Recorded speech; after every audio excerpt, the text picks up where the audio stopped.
Hello. Energy market jitters and electricity demand trends is the focus of the Office of Utilities Regulation's latest webinar as we put the focus on these very timely issues. Good morning, good afternoon, good evening, and good night. Wherever you are in the world joining us for this important event, we thank you for logging on. I am Elizabeth Bennett Marsh, the Acting Director of Consumer and Public Affairs at the Office of Utilities Regulation in Jamaica. In 2020, the OUR saw a 56% increase in the number of consumer complaints by customers of the Jamaica Public Service Company Limited, the sole provider of electricity supply in the island. This high increase in complaints, which came on the heels of the COVID pandemic, prompted an OUR investigation. The findings revealed that the higher consumption was found to be a significant explanatory factor for bill increases. This was not unexpected, as more persons were staying at home, including children, as schools, were ordered closed. The investigation also revealed that two important billing parameters, fuel and IPP costs and foreign exchange adjustment, were found to be higher on average during the period which complaints were received. Recently, international developments which have seen escalating fuel prices have not left us unscathed. In fact, two of our major utility providers have been advising their customers, about how this will be impacting not only their bills, but also service. As we delve into this issue, energy market jitters and electricity demand trends, please help me to welcome our panelists. Cedric Wilson is a director or deputy director at the OUR with responsibility for the electricity and water and sewerage sectors. Valentine Fagan, power systems generation consultant at the OUR. And Gerald Lindo, sustainable energy expert at the Caribbean Center for Renewable Energy and Energy Efficiency, CCRE in Barbados. Gentlemen, welcome.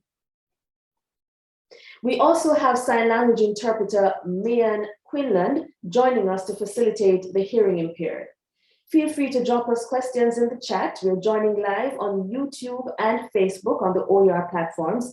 We also have PBCJ YouTube platform, which is taking a live feed of this very important webinar. So let's get right into it. I now invite Val Fagan to present an overview of the state of the global energy market and its impact on electricity generation in Jamaica. Val. Today, we thank you for taking time out to share this moment with us. We understand that the OUR, that these are challenging times in global affairs. We also recognize that there are very few issues that are as important and impactful as the energy sector as it relates to the functioning of modern society. These are also issues that are now being magnified during the global pandemic. And as if that was not enough, really, we are now staring at the fallout of the current Ukrainian-Russian conflict and all that implications for the energy market. It is therefore my pleasure and an honor to be afforded the opportunity to share with you the OUR and our views on these developments. Thank you. Our presentation content for this morning today will include a review of the global energy market status, the events impacting the oil market, and getting back to home, the impact on electricity production in Jamaica. Let us look at the global energy market. A quick review. It is a fact that a secure and reliable energy supply is fundamental to the functioning of modern societies. But demand and supply dynamics in this very important market are highly sensitive to geopolitical events. And this is especially true for small importing countries. The market is already challenged to function effectively through the COVID-19 pandemic. And we are now being impacted by the Ukraine-Russian conflict. Now, in looking at the market, it is seen that the market is controlled by just a few countries. 5 countries account for 47% of global oil demand. And 5 countries also produce 53% of output in the sector. We have the situation where OPEC Plus, which is the group of oil exporters, they control 50% of oil supply. So they pretty much, within that grouping, control the dynamics of the fuel market and by extension, the energy market in most countries. Currently, we are experiencing what we can call an energy crisis. And this exists as a result of demand and supply dynamics. And we have a situation where, due to the robust recovery of the larger economies from the pandemic and compounded by the sluggish supply logistics, we have a situation where demand is struggling, supply is struggling rather, to meet demand. And this, you will recall, a year or so ago, when the reverse was true, when because of the lockdown, so to speak, in the pandemic, there was a significant oversupply as the demand has been destroyed. This led a number of producing countries and producers to cut back on their investment and to cut back on their production capacity. But now we are seeing a resurgence in demand and there's a lag of supply. The other issue which compound the market is that natural gas is also interconnected to the energy oil market. And this is as a result of the international awareness of climate change, and a number of countries are shuttering coal plants to improve their environmental performances. And as an intermediate fuel, natural gas has been utilized to bridge that gap. The situation is now that natural gas is now becoming a victim of its success, as more countries are logging on to natural gas. The supply logistics has changed, where it's not only pipeline gas that are being used, but we know of a situation where gas are being shipped from various hubs right across the world. So there is an increase in demand for natural gas, which naturally will impact pricing. Let us delve a little bit into the top producers and consumers.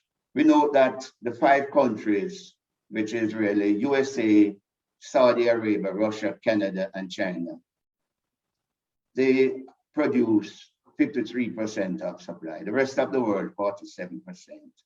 The top consumers, the USA, China, and the rest of the world, 53%. So those countries literally control what happens in the energy and the oil markets. Now, energy crisis, and some of us may recall, is not really a new phenomenon. Historically, prices have been moderated or impacted by global crisis.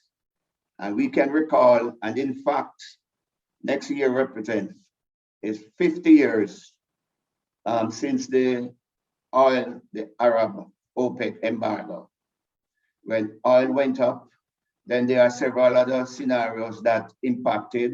We include the Gulf War, the economic crisis, recession, the economic recession, and now we are feeling the brunt of the COVID-19 pandemic, strong recovery, low investment, and now the Ukraine crisis. So they are compounded to create a perfect storm. Currently, global oil and demand and supply as an imbalance. And the slide there shows the impact of the COVID pandemic. If we look at the 2019 demand, we know that daily demand, barrels per day, globally, averaged in 2019, pre-pandemic, just about 100 million barrels per day. And the current demand, as we speak now, roughly, as 94 million barrels per day, given that the recovery has taken place in the economies. So supply is very tight. The supply logistics are not up to par as yet. So we have what we would certainly call a crisis in the energy situation. Let us come back to this year. Recently, we have seen the spike in oil price due to the demand being increased at a more than anticipated rapid rate. We have also now seen since March, since the beginning of March, and that slide shows there the rapid increase in oil prices, moving up to $100+ per barrel.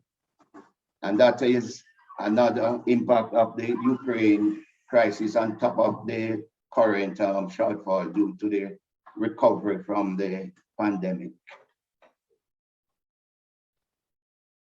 Similarly, natural gas price has moved. Natural gas is currently susceptible to weather conditions, especially in Europe and in North America, where heating is a major factor. Another major factor is the shift from coal to somewhat cleaner natural gas. So there is a demand. While more stable in terms of pricing, we can expect some offshoot. Looking at the impact over the years of global crises or global events, we note that the increases, while sharp, they are not usually prolonged, because there's a situation that as soon as prices go up, the higher prices will destroy some demand, and more producers will get into the production system, more investment, unlocking more supplies. Hence, there's a tendency to recreate that equilibrium, and the prices tend to level off at that equilibrium level. So hopefully we have a short, not too long crisis, so to speak. If we look at the global energy mix, we see that oil, approximately pre-pandemic, 33% of the energy demand globally, coal 27%, and gas has taken up to 23%.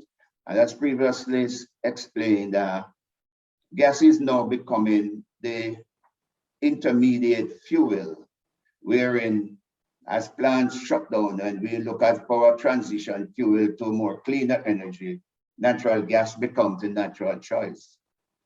You will also notice that renewable energy has increased to 15%, 15.7%, and that is a good sign. Again, the market is still dominated by the fossil fuel, which is really 84% of the market.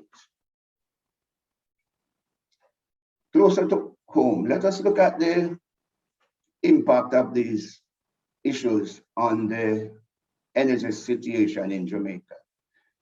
No doubt we are a net importer of energy, as a result, we are very vulnerable to the pricing shocks occasioned by the various events outside of our control mostly.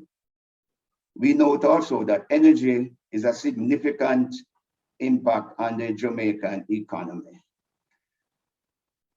Specifically, about 18%, 19% of our import is due to energy supplies, 18%. So that's a very huge portion of our imports. So any movement, any significant movement will have significant impact on both our foreign exchange trading and also on the economic burden on the society. It will also reduce our country's competitiveness as production costs, electricity costs, etc., will increase. Jamaica is also not a very large consumer, relatively speaking, of course, of energy. Our demand is approximately 65,000 barrels per day. And by the way, a barrel represents, for those of us who are not really familiar, a barrel represents 35 imperial gallons of liquid. So we are using 65,000 times 35 gallons per day, compared to international market where the demand is just above 100 million barrels per day, which translates to approximately 3.5 billion gallons per day. So we are just a drop in the barrel, so to speak, and we have no influence on the market, really. We are, as you would say, price takers. So that is an issue for Jamaica. Looking at our energy mix, we know that the transport sector is one of the largest users of energy fuel import. In fact, in 2020, energy uses by the transport sector amounted to over 50% of the total energy usage, with land transport significantly 30%, and lest we forget shipping, bunkering, and aviation 22%, and our key bauxite sector 11%, 11.3%, and electricity 28.5%. We have a situation in which in the electricity sector, 59% of the energy use comes from liquefied natural gas, 28% comes from liquid fuel, HFO, and 13% from renewable. What this is saying is that 3% really of the national energy mix is from renewable. Electricity consumes 30%, so 3%. So we are dependent on external sources for 97% of our electricity. But the electricity sector has improved. We have got more resilient. Recall in 2015, the mix was 95% liquid fuel and 5% renewables. Today, we are 13% renewables. Still not where we want it, but still a significant improvement over 2015, 5 years ago. So given that significant portion of the energy generated is generated from natural gas, 13% from renewable, to a certain extent, we can expect a certain level of price stability as it relates to fuel demand for the electricity sector. Looking at the mix within the electricity sector, we see we have moved, we have cut down our use of HFO from over 95% to 27%, and we have increased the natural gas to 59% and renewables 13%, still a way to go. So how do we minimize our impact due to energy crisis? Well, it is obvious that we need to minimize our dependence on imported oil To do this, we need to take a number of actions, including promoting energy efficiency by way of promotion, policy, incentive, increase the use of renewable energy in the mix. And I will just go back to that. Accelerate the integration of economic renewable energy. And I say economic because renewable energy, while they have their upside, they have some challenges in terms of their variability, and they may need additional investment to control those. But once they are installed, they are not subject to the price risk in the energy market. We definitely need to accelerate the introduction of electric vehicles in the transport mix by providing incentives to acquire and operate EVs. I know that's a program that is ongoing and the government is giving considerable attention to that factor. We need to diversify the type of fuel source. Remember, diversity is our best hope for security. And we need to, as we have done in some fuel, engage in favorable bilateral supply arrangement, which dampen the exposure to price shocks at difficult times. We also need to employ good commercial strategy to limit our exposure, hedge a portion of our consumption to protect against massive price spikes. However, there's a lot of uncertainty in the oil markets. So hedging is a very complex task, but we must have the discipline to purchase hedges when the market is favorable and not when we see it's going to the roof. We say that the above initiative could benefit by diverting funds normally used for price hedging to facilitate investment in providing perhaps more incentive for EVs, more incentive for renewable energy take-up. And so that's another way of ensuring that a certain level of energy security is provided. I think, having said all that, I thank you for your attention. So Gerald Lindo is the sustainable energy expert at the Caribbean Center for Renewable Energy and Energy Efficiency in Barbados, and he will offer a regional perspective as he presents on electricity demand trends across the Caribbean and propose some possible scenarios for how such demand might be met. Gerald, over to you.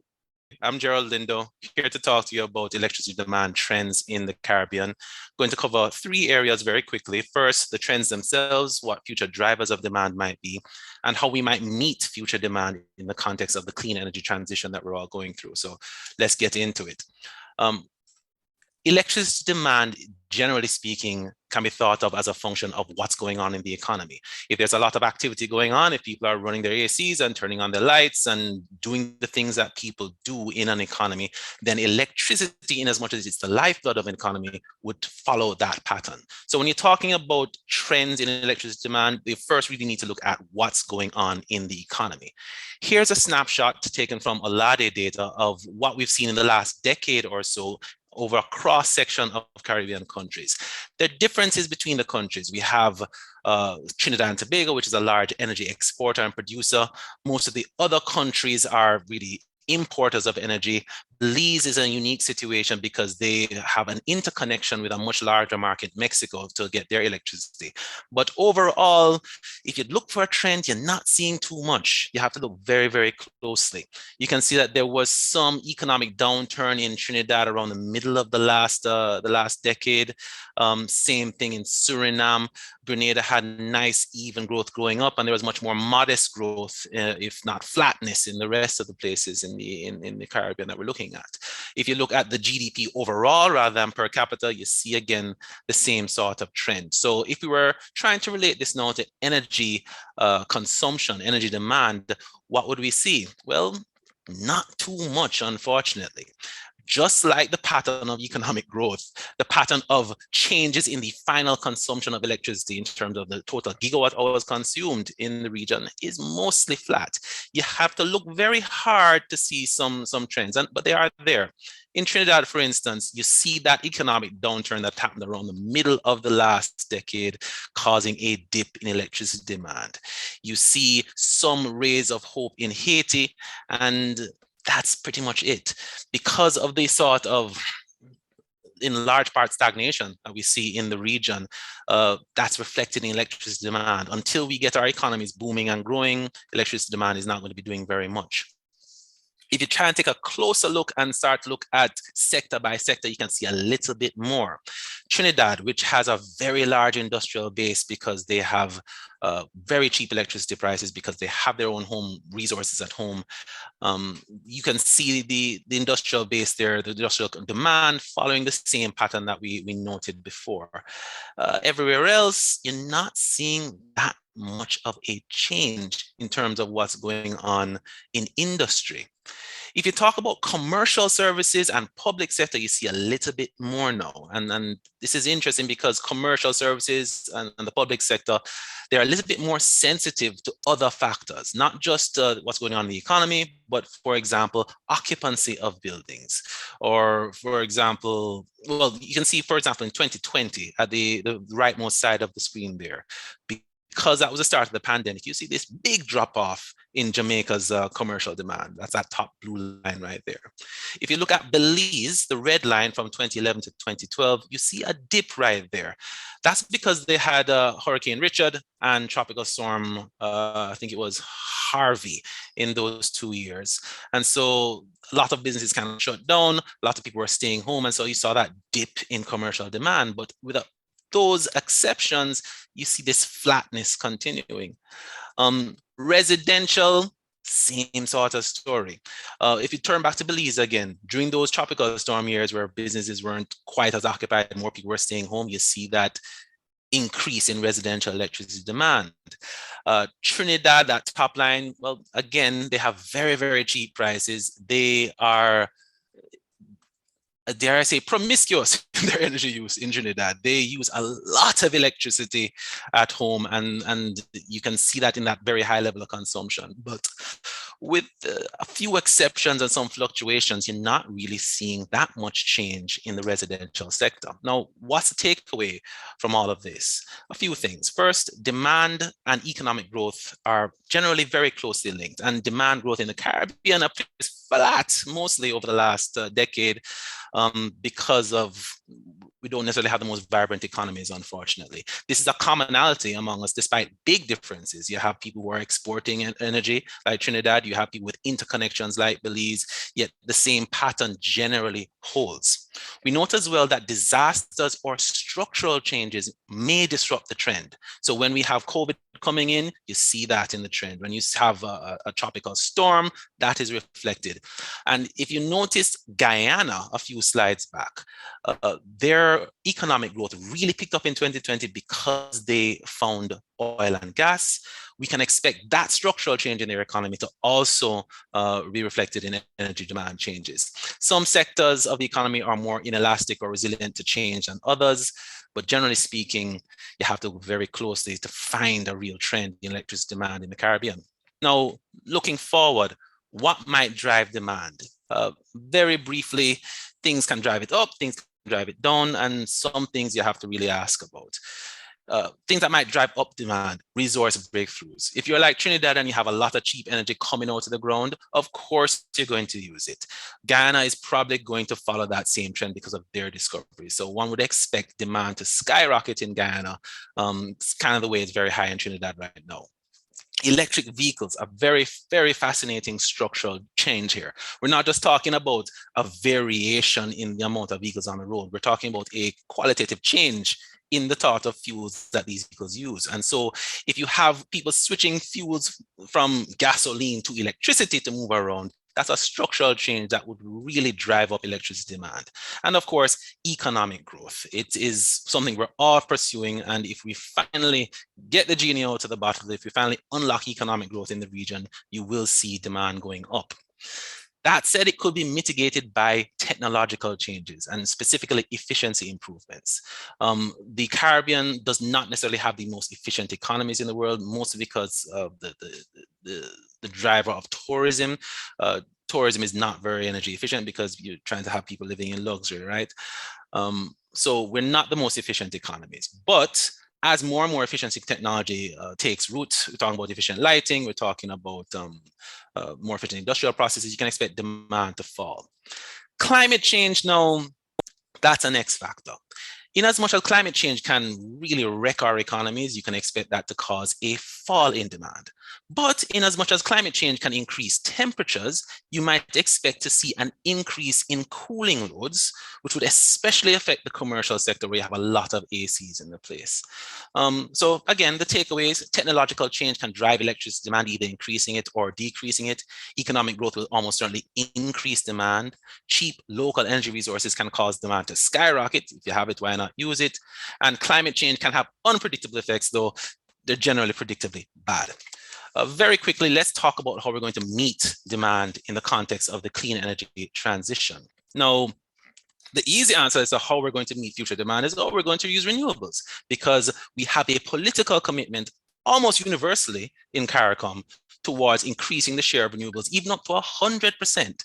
We want to green our energy systems. We want to stop using fossil fuels, in principle, and get towards clean energy, it is said. This chart shows you the targets versus the reality. In red and green, we have what countries are aiming for, and in blue, we have where they actually are as of 2019. A lot of these targets are in about 10 years, by 2030, less than 10 years. So while we do have a political commitment to meet future demand with renewables, I'm not sure that the action on the ground reflects that, that political commitment, unfortunately.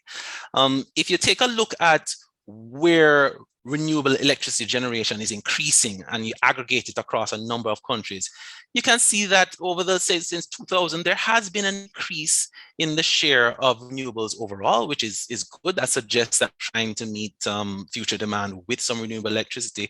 But if you look a little bit closer, it's again a bit of a mixed bag. If you notice, the share of hydroelectricity is actually falling. If you adjust this chart to say what the yearly net additions of renewable electricity generation to Caribbean countries are, like, you see that mixture. You can see that for a number of years, the amount of hydro that's been generated in the region has actually fallen quite a bit because of drought events, driven again by climate change. There's also been some decommissioning of solid biofuel plants using biogas to generate electricity. So we're not necessarily meeting the demand with renewables, even though we have this commitment to do so. The truth is, and Val had mentioned this, right? If you take a look at what is installed generation capacity in the region, most of it is fired by fossil fuels. That big black circle in the middle there, that is a representation of how much proportionally of installed generation capacity is from non-renewable thermal generation, burning stuff. This is of 2020. We've made some progress. This is what it looked like in 2010. You can barely see solar at all. But either way you take it, non-renewables is what dominates our space right now, despite what we say our targets are. And there are good reasons for this, right? As was mentioned, renewables, they're cheap to run, they're cheap in the life cycle cost, but they're very expensive up front. And the question of how you're going to finance the transition is a very hotly debated and contested one. Lots of conversations, I'm sure you might have seen it online or in the news. On the one side, people want development. They want to give energy to the billions of people who need these energy services. And if you're asking poor people to pay more for electricity, that's a losing argument. That's why even Mia Mottley, Prime Minister of Barbados, climate champion, she's defending fossil fuel exploration off the coast of her island, because she's saying if the rich countries are not going to pony up the money, then what do you expect us to do except use our natural resources to develop our people? And again, very contentious. Some people would say that the US is not doing enough to contribute. Others would say that Africa is turning away from renewables, which is strange because I don't know how you say that 13 million square miles and 1 billion people have a single idea. I think there's a lot of mischaracterization in people's positions. But the point is, it's quite contentious. The takeaway here, policy ambitions for renewable electricity are quite high, but deployment and action do not yet match that ambition. And a low carbon energy future is inevitable and desirable. I mean, this is basic physics. If we continue to burn fossil fuels, we will continue to pollute our atmosphere and continue to change the chemistry of this planet in a way that's going to hurt us. So moving away from that towards a low carbon energy future must happen. But we continue to delay that or defer that for various politically or economically salient reasons. But really, make no mistake, as good as those reasons may be in the moment, delay is bad, and we need to find a way to make progress. That's it for me. Thank you very much for your attention. I hope I didn't run too long. Back over to you, Liz. Thank you so much, Gerald. So I hear you saying, Gerald, that across the region, demand for electricity is more or less flat, but at the same time, the demand can be prompted by extenuating circumstances such as Correct. natural disasters, COVID, technological developments, and availability, because I see where Trinidad is really enjoying high consumption because they can afford it, yes? Correct. And it's available to them and so on. So let's bring it closer home now. And at this point in time, I invite our Deputy Director General with responsibility for the electricity and water and sewage sectors, Cedric Wilson, to give a local perspective as he examines electricity demand trends in Jamaica with a special focus on the impact from the onset of the COVID pandemic. Cedric. We have spoken about electricity demand across the region. What I really want to do is to focus on Jamaica, and specifically what I really want to address is the question of reality and risk. Those two things. It was Rumsfeld who said that there are no knowns, there are known unknowns, and there are unknown unknowns. And the one that gives us the most problem, if I should paraphrase what he says, is the unknown unknowns. And this was the situation with COVID-19, as we call it, because nobody knew exactly how to handle it medically and socially and economically. We were at a loss. So what I'll be doing, I'll be looking at the impact of COVID on electricity demand in Jamaica. Then I want to be looking at the impact on consumption, energy consumption, electricity consumption, to be more precise. Then I'll talk about the risk, and then hopefully I can look at the takeaways from all of this. So let's take it from there. I have two graphs on the screen. One is before COVID, and one which shows the situation before COVID, and the other shows the situation during COVID. All right, the first one to the left, and if you look here, the first one to the left, the red line shows what consumption was in 2020 January. And the blue line shows what the situation was in 2019. And what you notice is that the red line is above, which means that at the beginning of 2020, the average daily demand was higher than what it was in the previous year. In fact, it was on average, it was 39% higher than what it was before. But if we should draw a line to say where COVID started, for us in Jamaica, it was in the middle of March 2020. Now, when you look at the situation in October, the situation is completely reversed, where the red line would show you what the situation is in 2020 in Jamaica as compared to what the situation was in 2019, which is shown by the blue line. So what you actually see there is, on average, for the daily demand, it was 8.5% less than it was in the previous year. So immediately you understand that COVID had a big impact on the demand. The other thing that is noteworthy is that the demand curve throughout the day tend to be a little bit flatter, and the difference between the day peak and the evening peak, so to speak, was not as significant as it was before COVID actually occurred. So this is one of the things that we recognize, that COVID created a big impact on demand. Now, when we talk about energy consumption, we are talking about energy demand over time. So we're talking about kilowatt hours here and not just megawatts or kilowatt. We are talking about megawatt hours here when we talk about consumption over time. And when we look at the total electricity consumption situation, the overall consumption situation during 2019, that is before the pandemic, 2020 during the pandemic, and 2021, when things started to ease a bit, what we notice is there was a 7.1% reduction in overall energy consumption in 2020. But in 2021, it grew a little. It grew by 1.4%. But in order for us to get back to where we were in terms of consumption level in 2019, it means that at this point, electricity consumption in Jamaica will have to grow by at least 6.1%. So it requires a big jump.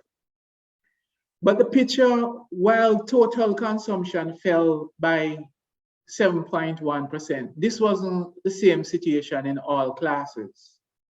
When you look at residential grew by 3.4% in 2020, the first year of the pandemic. And of course, we know this was caused by people working from home, people doing school from home, and so on and so forth. But in 2021, it fell by 1.3%. And that is because people were turning up at work again.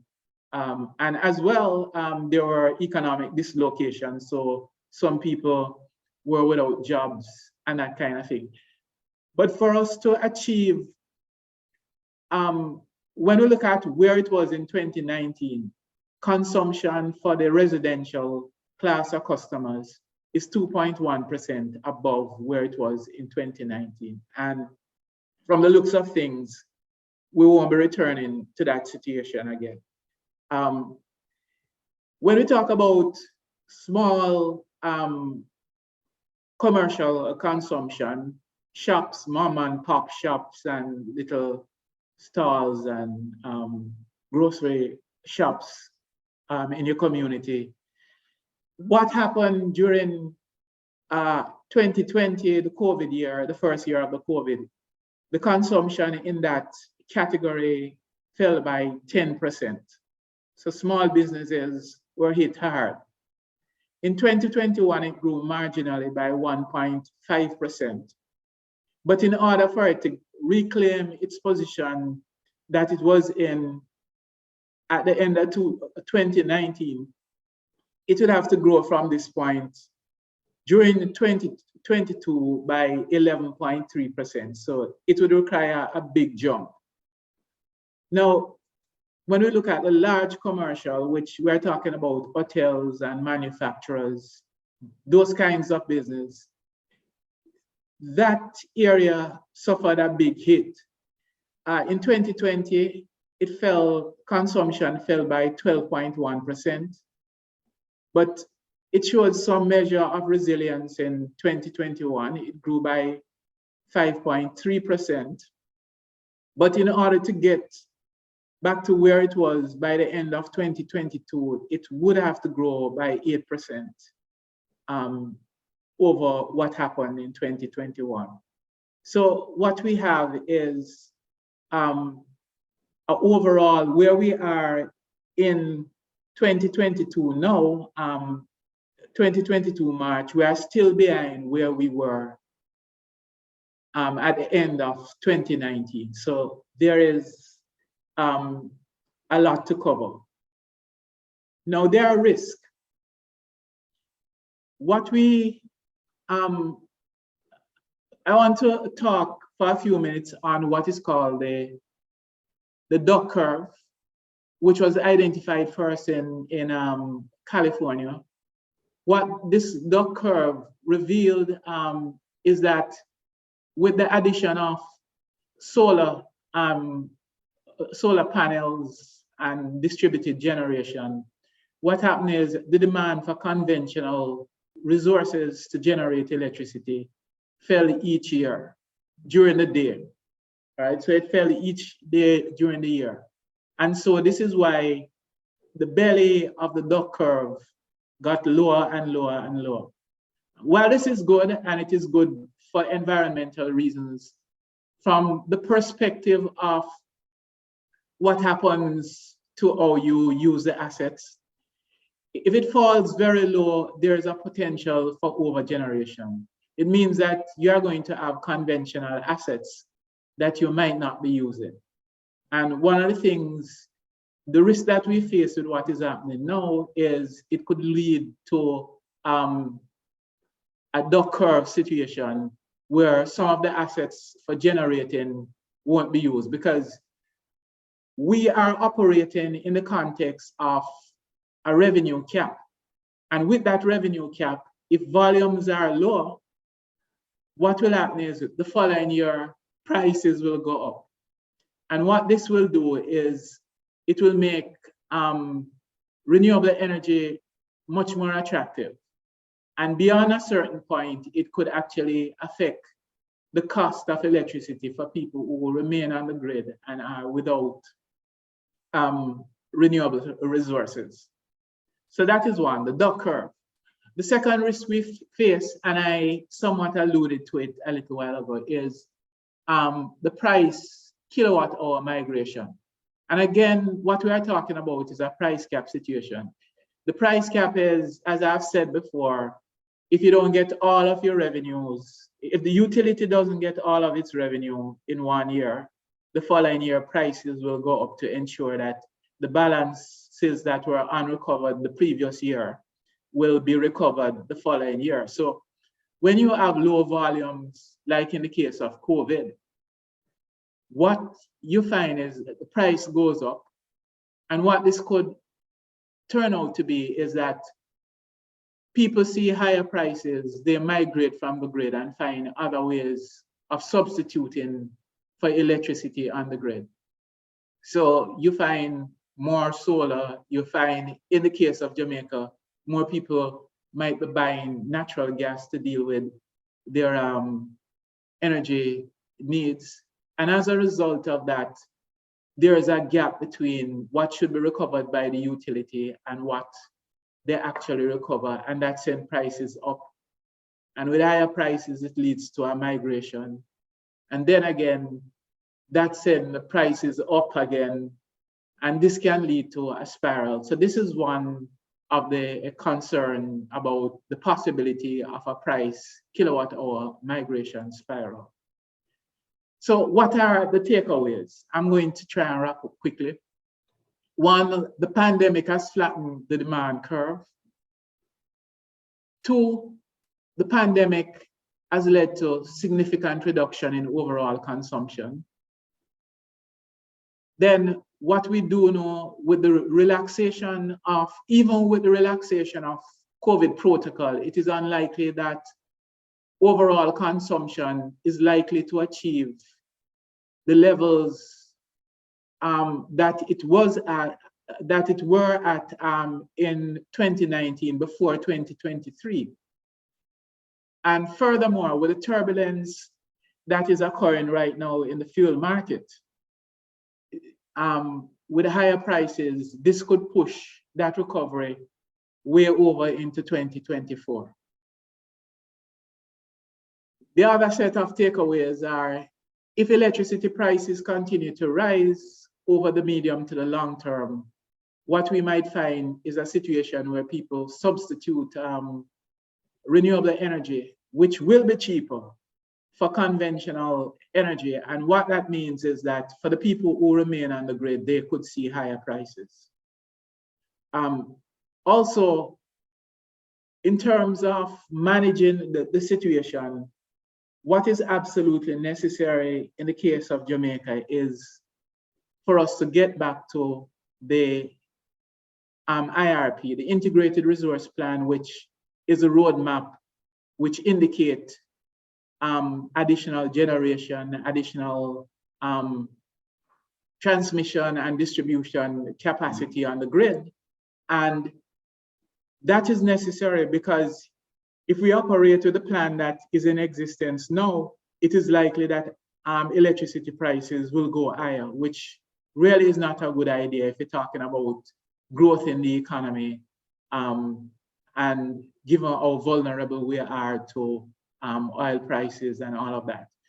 And the other point that is worth making is that the capital plan for the utility, this needs to be re-examined in order to look at what can be done to ensure that electricity prices don't grow faster than what it should be, given that there are delays in the rollout, in the volumes being taken up as a result of the pandemic. So this is where we are going to stop. Of course, in the midst of every crisis, there lies great opportunity. That is what Albert Einstein said years ago. And hopefully we can use this as an opportunity to carry us on a different plane when it comes to electricity and electricity prices. Thank you. Cedric, for that presentation, rounding up our presentations this morning, and the questions are coming in fast and furious, gentlemen, both on our YouTube and our Facebook platforms, and I'm going to get right into it. First question comes from YouTube. Kirk Scott is asking, he's saying, I've seen graphics and data suggesting that places like Jamaica, for example, could have reached grid parity in 2009. Beyond that time, the gap between the cost of fossil generated and solar energy increased dramatically in favor of solar. This indicates an enormous loss of opportunity. What explains the across-the-board failure of leadership to exploit this golden opportunity? Was it just lack of vision and will, or were there technical and economic reasons? I don't know who wants to take that one. One of the things that we have to recognize about solar energy in comparison to the conventional, when you reach grid parity between one technology and another technology, you don't just abandon the old technology like that, because what they do, they represent investments already in the ground, and these costs have to be recovered. So it is not a case where you are going to substitute all of your conventional plants for renewable plants, because it just doesn't work that way in the real world. So the question is, the important question is, how do you integrate renewable resources in your grid? And that is why I think a decision was taken to do it by way of an integrated resource plan. And I think the only time you could consider it a failure is if the resource plan doesn't take into account all of the various factors, like what I just said earlier on, that given that the demand for electricity has been set back somewhat, what you need to do is to revisit that plan and see the optimal path that should be followed. But I don't think it is so much a question of lack of vision or leadership. I think the dynamics between conventional and renewable energy is something that has to be managed in an economically efficient way over the long term. Okay, thanks, Cedric. If I could just get you going back on video, you weren't on it for the question, but I think somebody was asking a follow-up question to say, what about the lack of ancillary services from solar?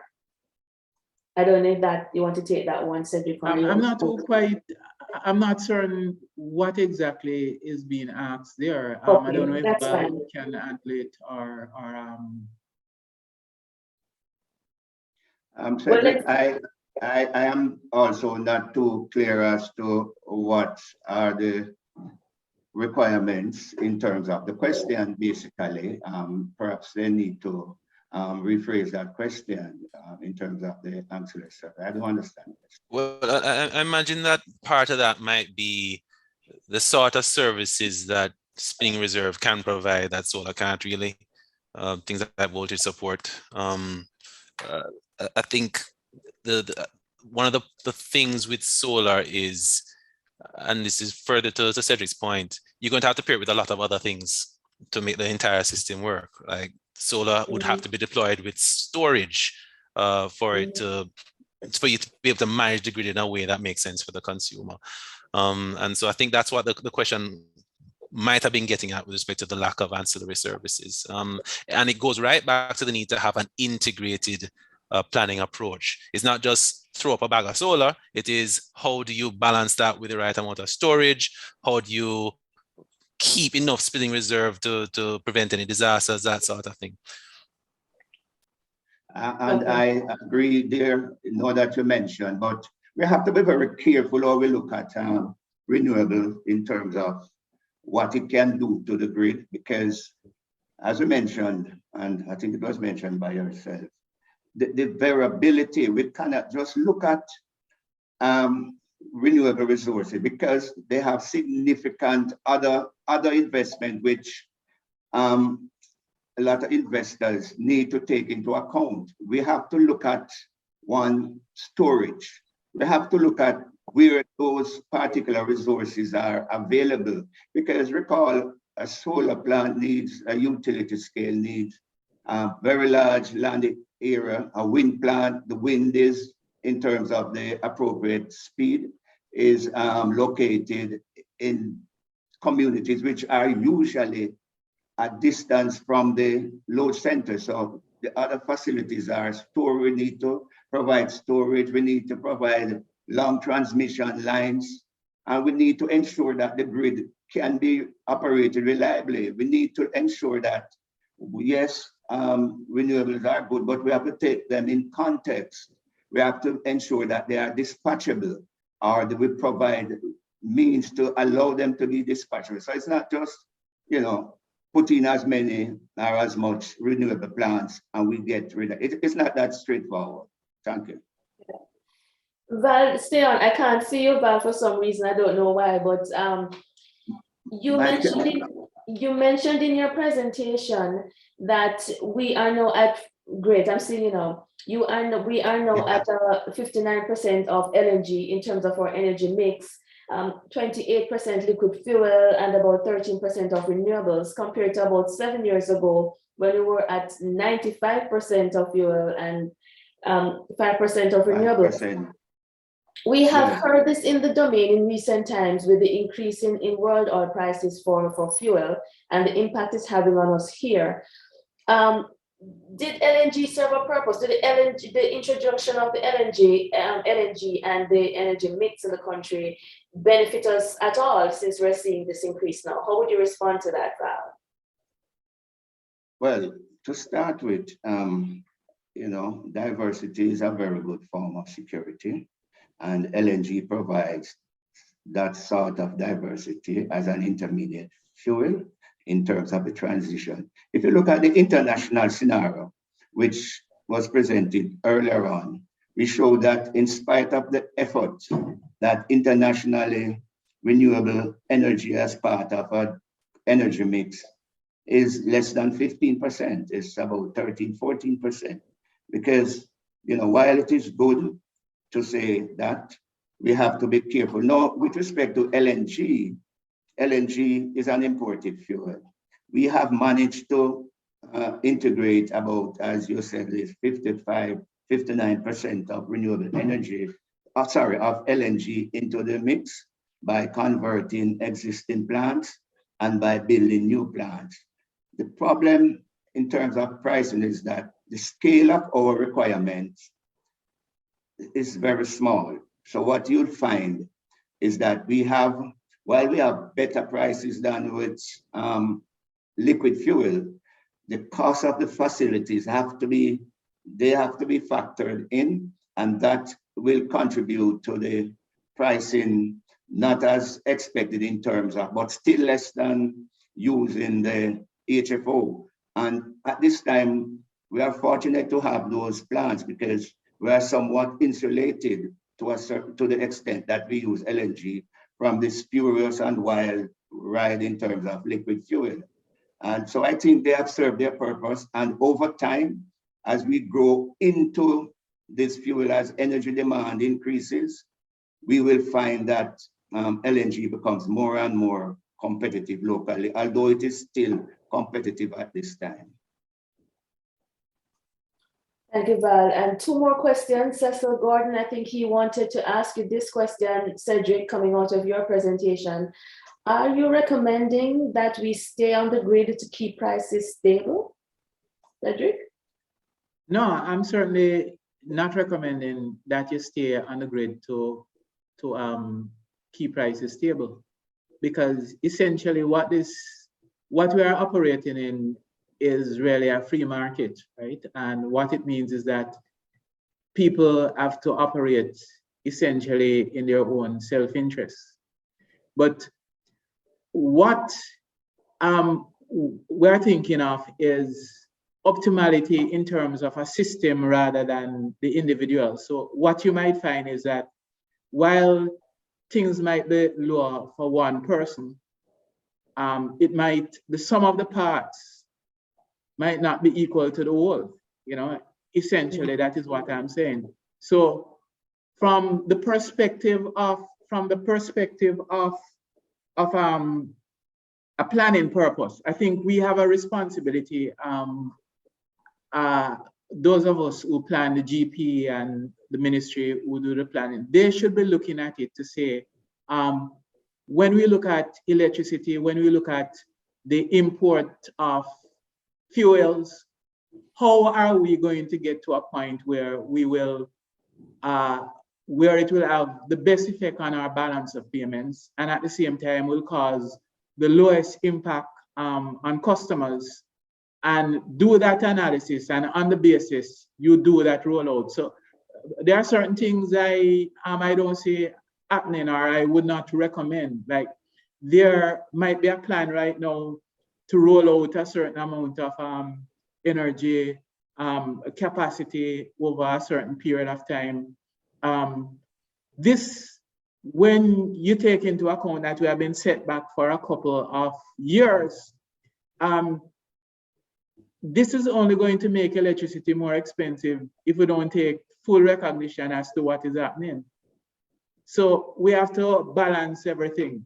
But as I've said before, the individual companies have to look out for their own economic needs. And that is what is important, and that is what is going to drive the economy. Thanks, Cedric. And I have a final question for you, Cedric. This view, I don't know this person, they use one of those pseudonyms. Firstly, this was a very informative and practical presentation, but my question is, why would we want to rush back to 2019 demand levels? Why not use this dip to fast track our renewable uptake? I would say that there's a distinction between 2019 levels because, and taking up renewable. When we talk about 2019 levels, we are talking about 2019 levels on the grid itself. Because what you find is that there are fixed costs that must be recovered. And if you don't get back to 29 levels, it means that your price of electricity is going to be higher because of the revenue cap model methodology that will work. Secondly, if you get to renewables, when we talk about renewables, what we are talking about is it is a good thing, and we can't stop people from using renewables. It is good for the environment. It is good for the balance of payment. But each person will have to look at their own needs. And the fact of the matter is, you know, outside of utility grade kind of operations, it might be difficult if the grid is operating efficiently and properly. What it means is that prices on the grid ought to be more attractive than you doing your own renewable thing. And that is what we need to aim for. Okay. And Gerald, you wanted to weigh in on this particular question as well. Sure. In addition to what Cedric said, that dip that happened because of a cessation of economic activity, right? So we'd want to have economic activity get back to where it should be. So it's not like the dip represents necessarily an opportunity as much as it represents, it's a representation of the crisis we went through. And we want to come out of it as quickly as possible. Now, can we come out of that quickly by deploying efficiency and deploying renewable energy? Surely. But again, that's up to the individual. On a systems perspective, you want to get people back up to consuming rather quickly, because that means the economy is continuing to work. Yeah. Thank you so much, Gerald. And we another thing, there. Yes, Cedric. Yeah, another thing, in small island developing countries with very high service sector, like in Jamaica, the service sector is about 78% of the overall economy. What you find is that electricity consumption drives economic growth rather than economic growth drive energy consumption.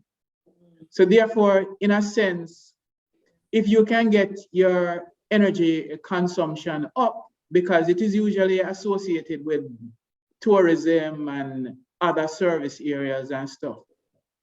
If you can drive electricity consumption, then you would be seeing better growth levels. And this is important. There are other economies where the causality runs in the opposite direction, where it runs from economic growth to consumption. Those economies, the emphasis can be more on conservation rather than driving consumption. But consumption in the context of countries, economies like Jamaica, I think it is a good thing. You know, or you supply or how do you meet that demand is a different thing. But I think it is worthwhile taking that into account. Okay. Thank you so much, gentlemen. We have to leave it today. And thanks for those who post questions, including Denton Williams, Peter Henry, Kurt Scott, Cecil Gordon. Thank you, gentlemen, for tuning in and for asking those questions. You found it important enough to be here. Brings an end, this field of questions, bring an end to our webinar. We hope you found it very informative. The dialogue, as we always say, will continue. Please feel free to log on after this session and watch again and refer persons to this webinar on our YouTube platform. Thanks to our panelists, Cedric Wilson and Valentine Fagan from the OUR, as well as Gerald Lindo from CCRE, which is Caribbean Center for Renewable Energy and Energy Efficiency in Barbados. Thank you, gentlemen, for being a part of this webinar today. We also want to thank our producer, Gordon Brown, for putting it together, as well as Visual Tech, who provided technical services today. We want to encourage you to subscribe to our YouTube page so you can be informed of any latest uploads. If you want to be included on our mailing list, please shoot us an email at publicaffairs@our.org.jm. Until next time, we talk again. Take care of yourself and continue to be safe. Thank you all.